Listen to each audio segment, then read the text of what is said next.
चलिए स्टूडेंट, इस वीडियो में हम पढ़ेंगे अभ्यास प्रश्नोत्तर भाग 2।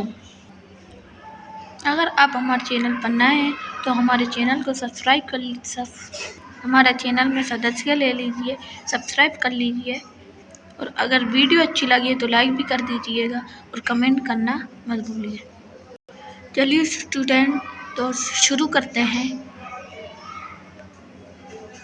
पार्ट 1 का अभ्यास प्रश्नोत्तर भाग 2।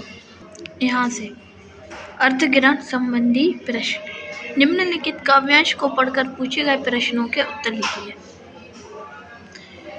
पुजारी, भजन, पूजन, साधन, आराधना, इन सबको किनारे रख दे। ये कविता मैंने आपको समझा दी थी, इसलिए इसे आप वीडियो देख लीजिए जिसमें मैंने एक्सप्लेन किया था ये इस कविता को। क्वेश्चन आंसर देख लेते हैं। कवि और कविता का नाम लिखिए। कवि का नाम था रविंद्रनाथ ठाकुर और कविता का नाम था भजन पूजन। ये देखिए, कविता का नाम था भजन पूजन और कवि का नाम था रविंद्रनाथ ठाकुर। पुजारी कहाँ बैठा हुआ है? देवालय के कोने में। पुजारी देवालय के कोने में बैठा हुआ है। पुजारी द्वार बंद करके देवालय के कोने में बैठा हुआ है। कवि उसे आंखें खोलने के लिए क्यों कहता है? कवि उसे आंखें खोलने के लिए इसलिए कहता है क्योंकि पुजारी कर्म छोड़कर मंदिर के द्वार बंद करके कोने में बैठा है। देवता कहाँ चला गया? मंदिर छोड़कर अपने कर्म में लीन श्रमिक किसानों के पास चला गया है। देखिए, बहुविकल्पी प्रश्न। बहुविकल्पी का मतलब होता है, बहु का मतलब होता है बहुत ज़्यादा। अब एक वचन पढ़ते हैं, बहुवचन, तो उसी का ये बहुविकल्पी यानी बहुत सारे विकल्प वाले प्रश्न।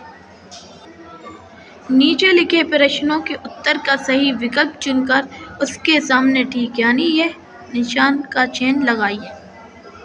कविता का मूल संदेश क्या है? जो कविता है उसका मूल संदेश यानी कविता क्या कविता का क्या कहना चाहते हैं कवि इस कविता द्वारा?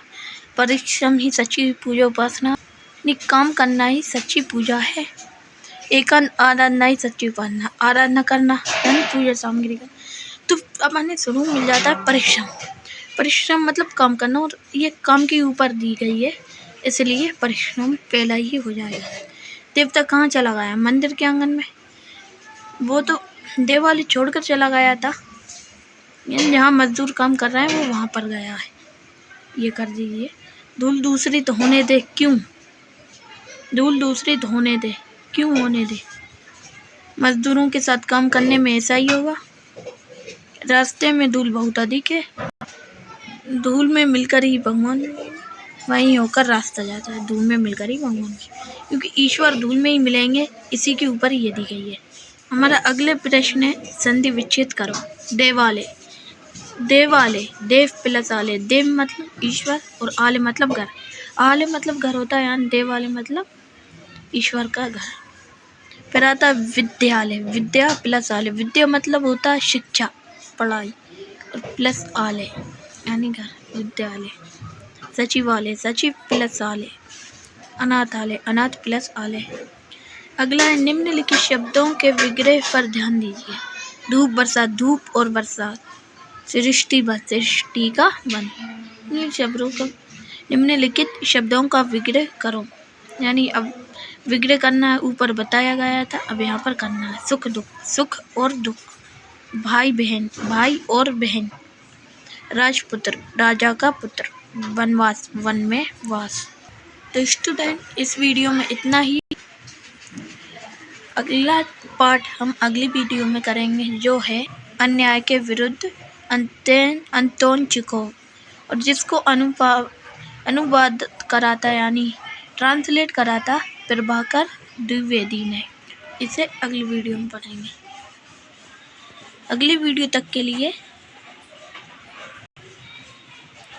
तुम्हारा दिन शुभ हो।